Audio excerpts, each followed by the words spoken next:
Thank you for coming tonight to the meeting of the Planning Commission for the City of Anderson. We will start tonight with an invocation by Maurice McKenzie.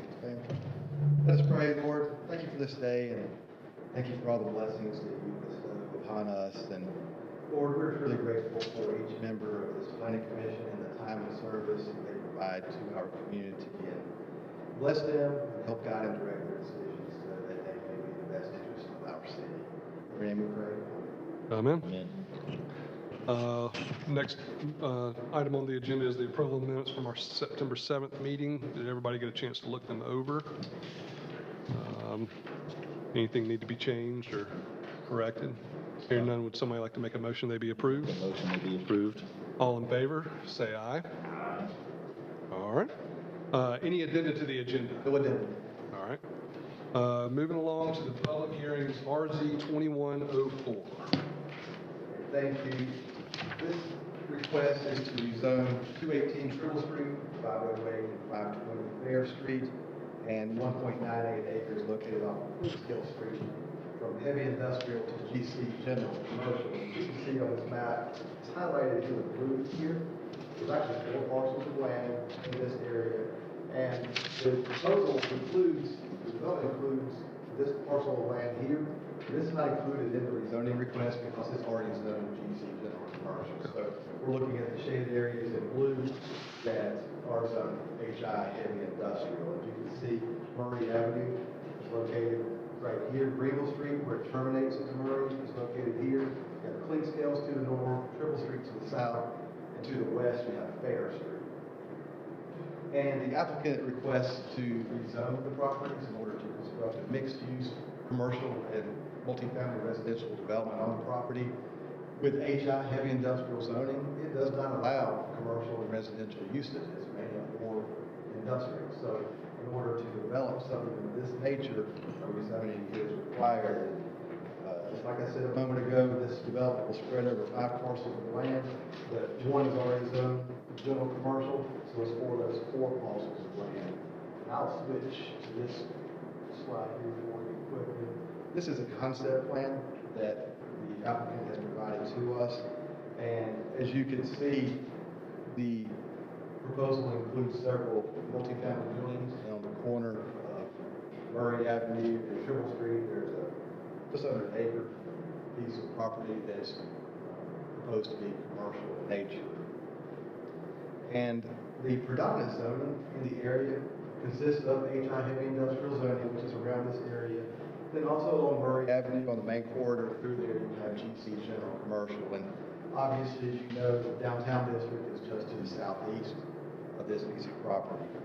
And because of the proximity of these properties to the downtown district, residential and commercial type zoning classification really makes sense, possibly more so than the heavy industrial zoning. And with a mixed-use development like this, we definitely see this being a stabilizing factor for the immediate area. It would be a good fit to the downtown, be a nice complement to that. And as you can tell, this is HI heavy industrial zoning. So putting it to GC general commercial is considered a down zone. So basically, that will take out a lot of the noxious uses that are allowed in HI. So the staff recommends approval of this request. I'll be glad to answer any questions you may have. The applicant is also here. He drove from Charleston, so you have to get at least one question. You answered my question about whether this was going to be a downgrade and correct. Yeah, with HI heavy industrial, it basically allows industrial type uses, medium to high intensity uses that you typically don't see in a residential or commercial area. And in our zoning ordinance, usually every step up includes the previous zoning classification, but when you get to heavy industrial, light industrial for that matter, it takes out a lot of the retail uses, it takes out the residential elements. So in order to have a mixed-use development such as this, that's what's required. One thing I want to mention to you, I failed to mention it a moment ago, in your packet and on this drawing, there's something a little bit different. As you can see right here, there's a section that says future municipal improvements. Greenville Street terminates right here. And in the Anderson Area Transportation Study long-range plan, there is a long-range plan to extend Greenville Street out to Bleckley Street. Now, it's not funded, and it's down the road, but it is a project that's live in that plan. So as a result, the applicant is proposing to not develop this piece of property for those future municipal improvements, and the city or the state will potentially acquire that if and when that development of the road takes place. Okay. Any other questions for staff? We receive any phone calls on this? No, sir. Any more questions for staff? Would anybody like to ask questions of the applicant or? Are these going to be rental units? They're going to be rental units. And because we're just changing it to general commercial, there doesn't have to be any kind of voting on, or any, they don't have to come back in front of us for anything else they're going to do on this property. Or a subdivision plan? Yeah, anything like that. Most likely no, unless they subdivide the property and perhaps if there's another road constructed, a public street, but does not appear to be that. Okay. That request. Again, upon your recommendation, this would go before city council on Monday for first reading. Okay. Hearing none, would someone like to make a motion? Motion, we approve it. All right. Ron, second by David. All in favor say aye. Aye. Any opposed? All right. We will move along. So that will come in front of reading next Monday for the city. All right. So we'll move along to application number SD 2104.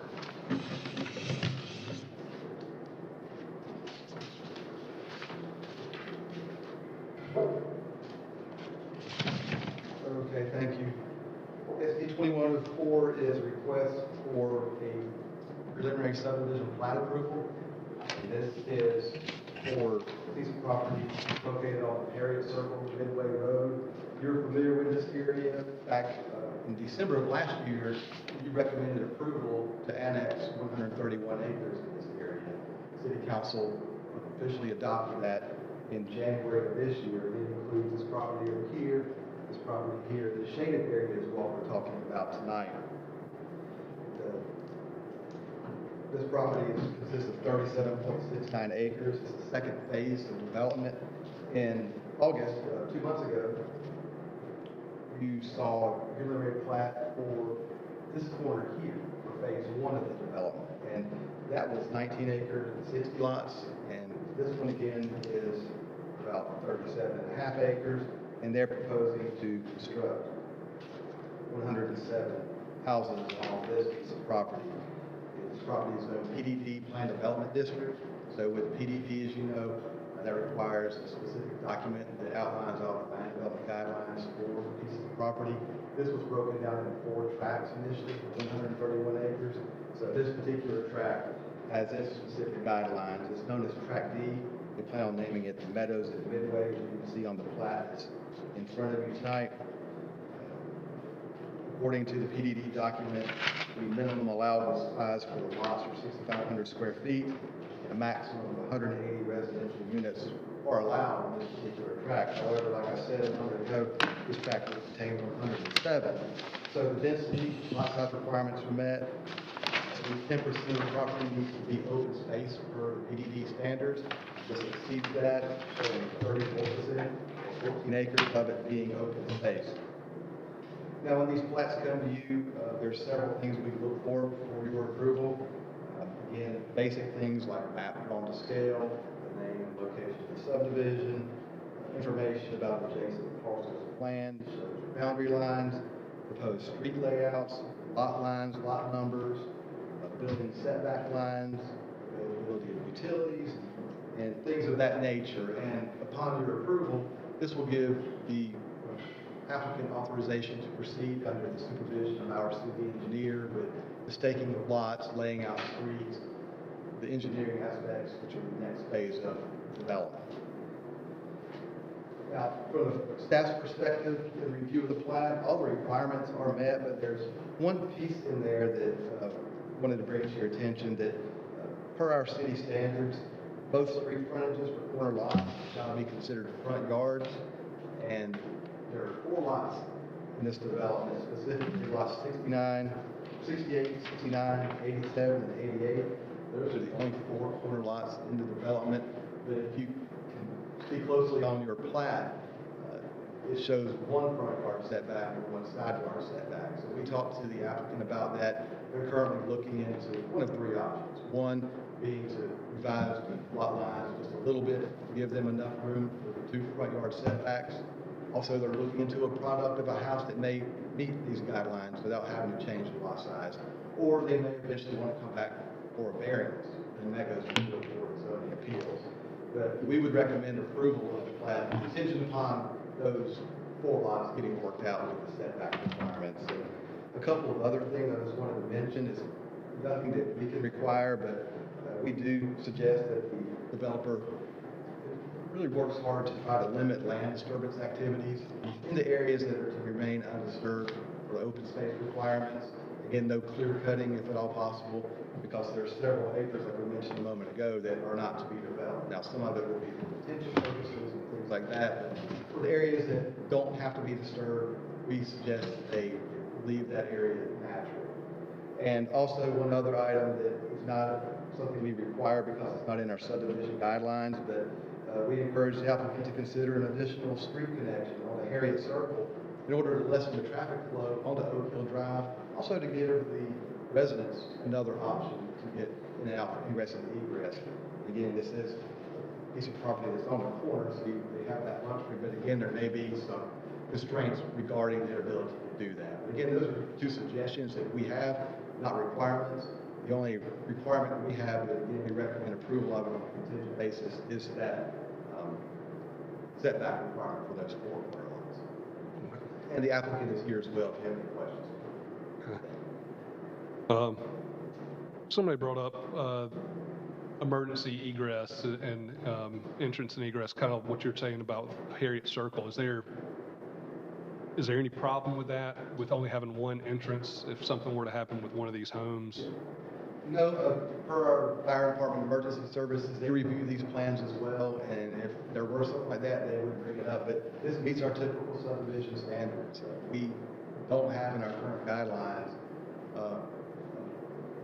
maximum number of lots or number of entrances. That's something we've been discussing, that when we update our guidelines, that may be something that's required. But right now, there's no magic number of lots versus points of access to a subdivision. Okay. I remember there was discussion about a road connecting at the other end away from Oak Hill. Is that still? You're talking about the road relocation and 2 traffic circles? Yes, Yep. absolutely. That's in the works. It's a couple of years out from being completed, but just beyond here, Harriet Circle will be relocated and coming to Midway Road over here. We'll have a roundabout at Crestview. We'll have a roundabout right here. So basically, it'll, right now that intersection at Crestview and Midway is very problematic. Yeah. Other issues there. So DOT came up with a design, and it looks like that will help alleviate traffic significantly and enhance the traffic flow. And the majority of the property around that road relocation is owned by the developer that we're speaking of. So they've worked with the DOT to make sure that their plans and the DOT's plans mesh. So there's not going to be anything unusual as we go through the right-of-way process and everything else for the road relocation and the addition of the traffic circles. Okay. The cemetery is located in a little triangle just Just beyond. beyond their property. Any other questions for staff or any questions for the applicant? I don't like the fact that you're gonna have 214 or more cars trying to get out onto Oak Hill. You got Midway right across the street. I see a big congestion problem. I'd like to see something on the lower end. Another entrance. The bottom towards Midway.